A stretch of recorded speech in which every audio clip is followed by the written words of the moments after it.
Hello, Rose. This is Dimitris calling from Chicago and Metalkaoz. How are you? Good, man. How are you? I'm okay. No, I will be okay because we will start talking about death metal and immolation. So Perfect. the perfect way to end a busy day. Perfect. Perfect. So descent feels like a natural continuation of immolation's path, but also it feels like you are turning things into more being existential, maybe. Or is it my way of interpreting the new album? Well, like every record, I think each record is very reflective as to where we are as people, where we are in our Mhm. heads at that particular moment. And I think that is, of course, true with this record. We, you know, just by looking around, just by observing the world at this point in time, when we started the process, it was in October, so things were kind of amping up then and getting a little weird, a little crazy. But I mean now that the record's going to be out in another couple of weeks, like it seems like we're in a real crazy time right now in our history, in humanity's existence.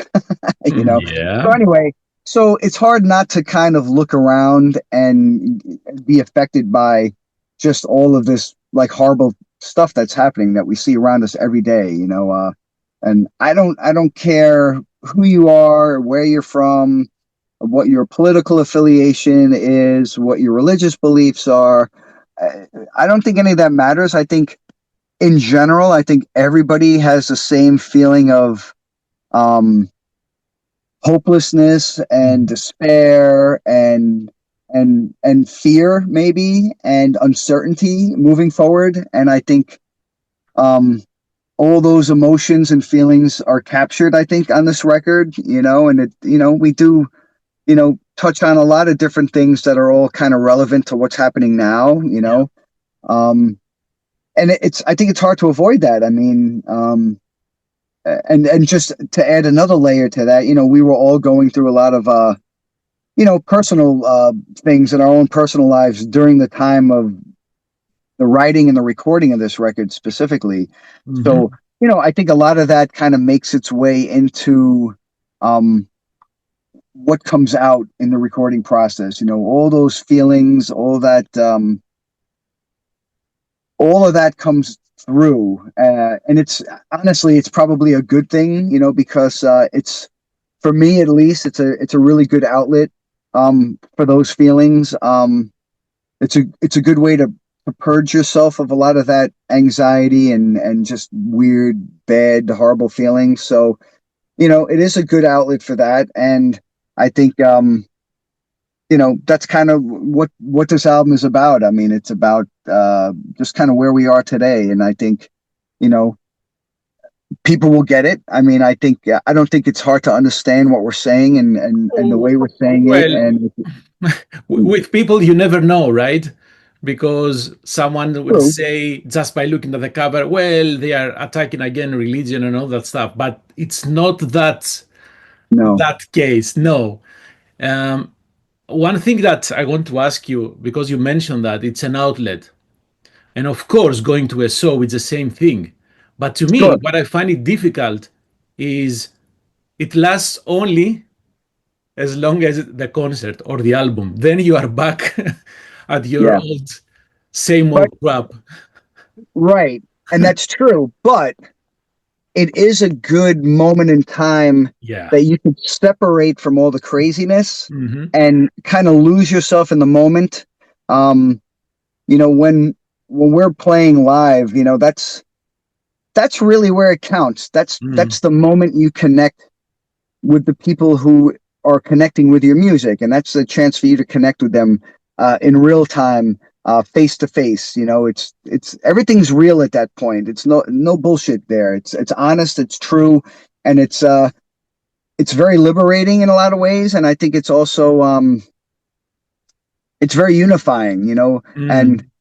and the cool thing about what we do, and like I said before, regardless of your political affiliations, I mean, we're not a political band anyway, so I don't really like to get immersed in that bullshit. But regardless of whatever your political affiliations are, religious affiliations or beliefs, whatever whatever you got going on, when you come together at a show, you're there for that moment to enjoy the art of the music, to Mhm. enjoy what's and to share in that with everybody around you, and to be part of something, to be part of a community that's doesn't really judge. It just kind of accepts, if you like the music, you're in the club. You know what I'm saying? It doesn't matter if you have long hair, short hair, metal, leather, spikes. It doesn't matter. Um, we're all there to enjoy the music. And I think that's the unique thing about music. Music is a unifying force. One of the few we have left in the world, where we're bombarded, I think, daily with so much divisiveness and all these forces that are designed to divide people, Mhm. whether it's religion again, politics again, gender, all these things are just means to divide people and to separate people so you can't collectively come together, so music is unique in that sense. And I think uh you know the older I get, now in my late 50s, I appreciate more, not that I didn't appreciate it in the past, but it's different when you're younger. You don't really Think about connect these those. things.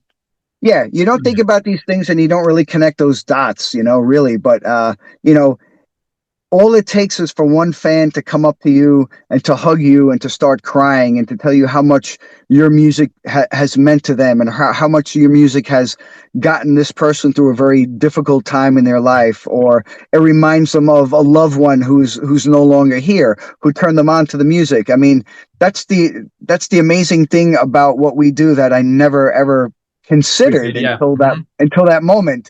And then you realize how much you do offer people, especially during bad times like this. So yeah, I mean, I'm very fortunate to have that outlet like we talked about, and I'm very fortunate that I'm able to, I guess, connect with people on a level that's, unlike anything else. So yeah, I'm grateful for that, and I appreciate that more now for sure. Yeah. It will be excellent if we could stay unified outside the concert. Why I do we agree. have to stop? I don't get it. This is a rhetorical question. I don't expect an answer. I don't think Sure. there is an answer. No, there isn't. I mean, I was talking about this a lot in one of the last interviews, and the question was, you know, do you believe humanity has potential for good?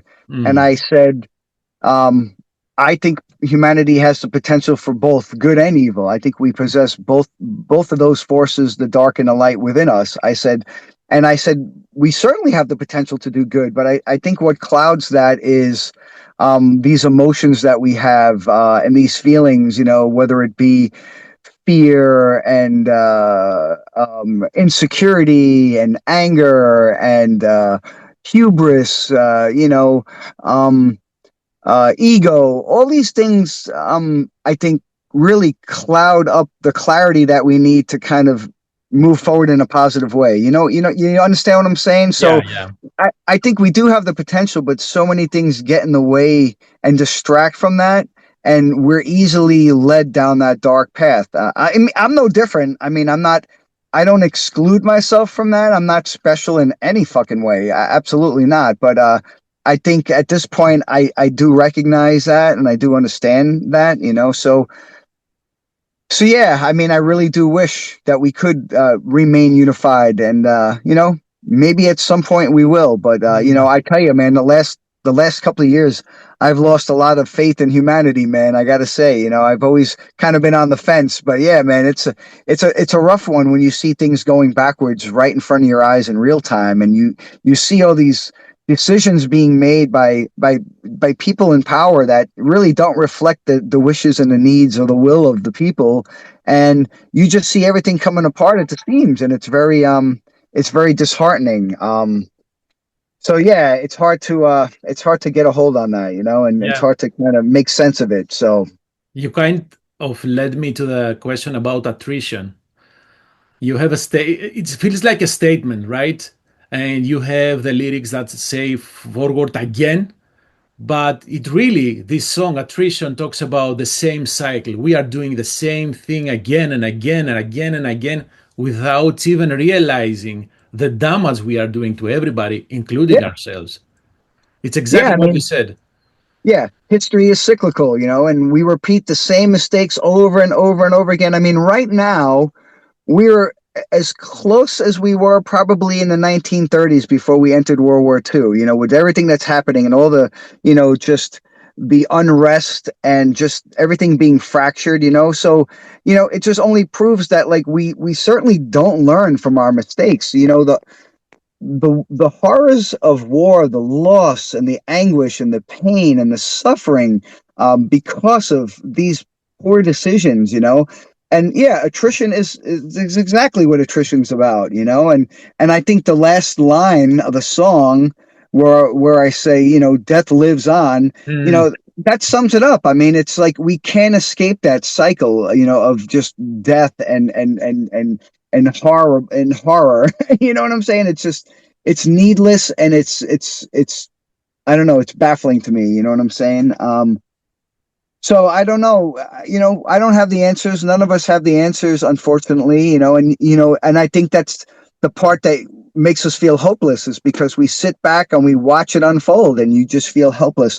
You have no control over it. And that's kind of how I think most people feel today. It's just like, really, it's like really every day, I fear looking at the news cycle every day. You just yeah. don't know what you're going to read every from day to day. It's like, okay, here's the mystery fail of the day. Here it comes. It's like that every day.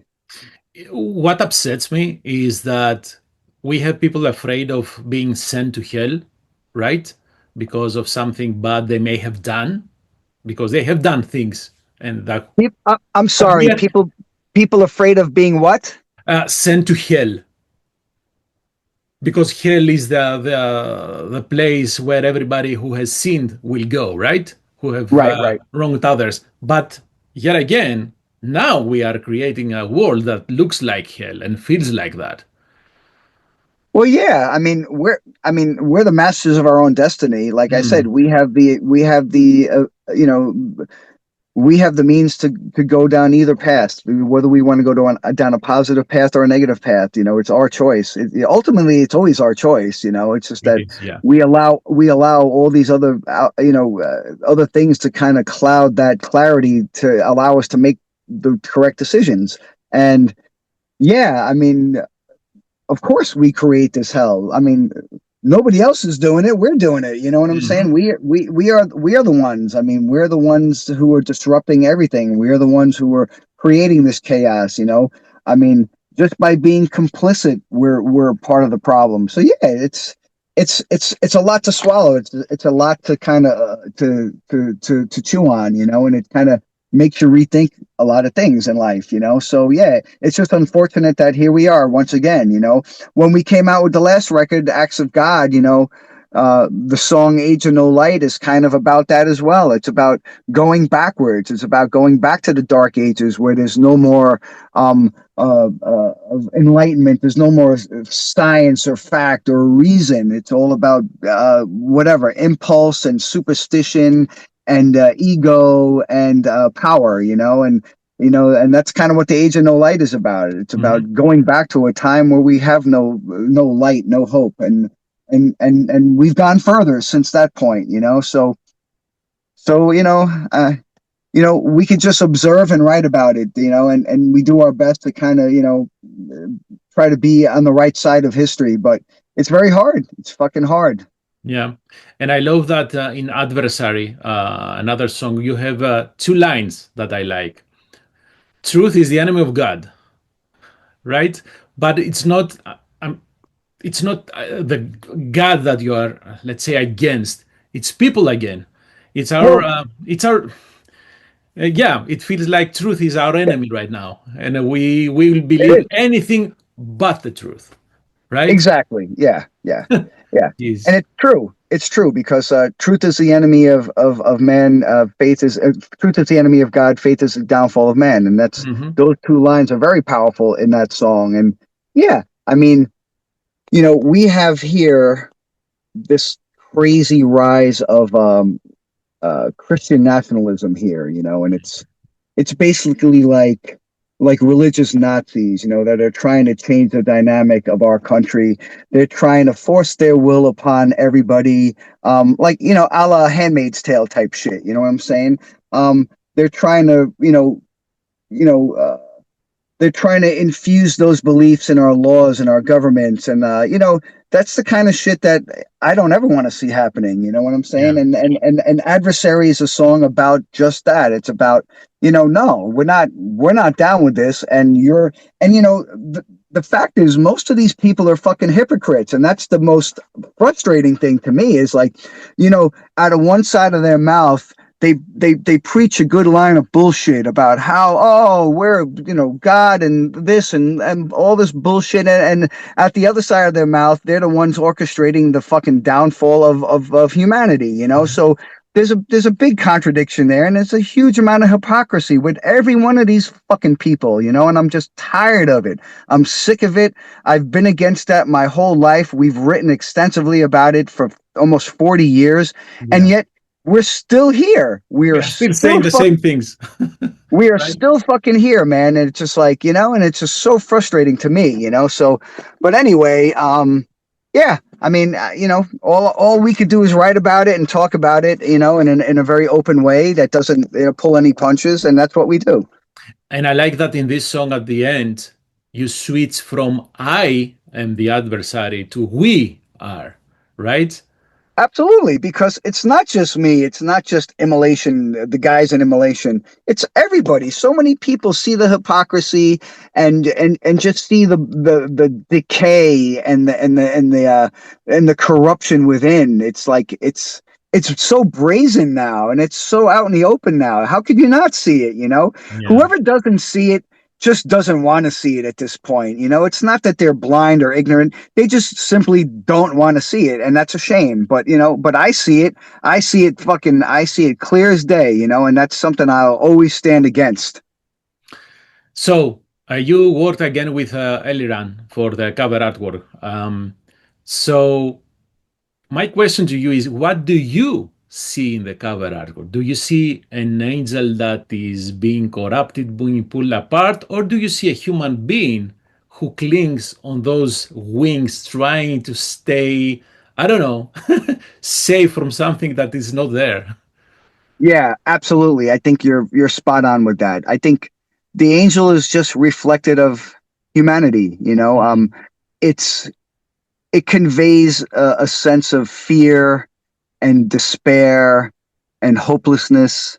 I think those same feelings that we are all feeling right now, and in the desperation of that angel, grasping her wings because there's nothing else to hold on to. There's nothing to prevent her from falling into this abyss, from descending into this abyss of chaos and horrors and torment, and it feels like that's all of us right now. That angel represents all of us, being untethered and just falling with no bottom left. There's no bottom to stop us. We're just endlessly falling into this abyss of chaos, a descent into a bad place, a descent into chaos, a descent into um, a very dark place that we've never expected ourselves to be, and yet here we are. And yeah, I think Illaran did an amazing job, a brilliant job in capturing all those emotions, because that's what we told him. It was a very simple concept. The concept was supposed to mimic, the fall of the archangel from heaven, his, expulsion from heaven and falling down into hell. But there's more to it. I mean, that was the basis for the inspiration. But I think the angel, like you said, is representative of humanity, of each and every one of us. Trying to cling on to something positive when there's nothing positive left to hold on to prevent us from descending into the flames, into the pit of despair. So yeah, that's exactly what's going on the record, and I think Illaran just knocked it out of the park. I mean, the attention he paid to allowing that angel in the painting to express those feelings of hopelessness and despair through her facial expression and her eyes is just Oh, yeah. above it, Yes. above and beyond. And it was his idea to have her grabbing her wings, like clasping onto her wings to try to prevent her fall. in with no results from that. So yeah, I think he did an amazing job at capturing the essence and the feeling of this record as a whole. Yeah. You worked again with Zach for the mixing and mastering. Did you do Yes. anything differently? Because you have worked with him for many albums up to this point.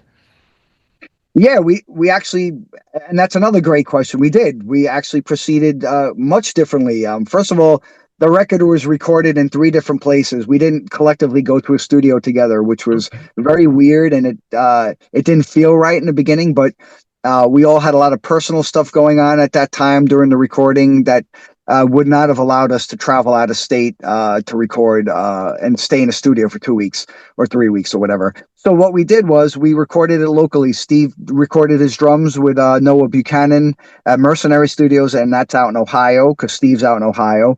We recorded the drums, the bass, and the vocals here in Rochester with Justin Pasamonte, who has a great like home studio in his house in the basement that was perfect for us, and it's like 5 minutes from where we live.